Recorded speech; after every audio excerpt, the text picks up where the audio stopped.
Hi, I'm Kelly from the 365 Training Hub. Just wanted to show you a quick trick on how to use the Format Painter inside PowerPoint.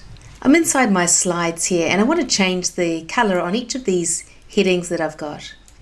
I'll click to the first slide and I'll click inside the text. If I press the escape button, it selects the whole text frame for me. Now if I change that, I can change it from grey to yellow. I want to copy this format onto the other slides. So while it's selected, I'll double click the Format Painter. And I can use the page down key and click on each of those text frames inside each of the slides.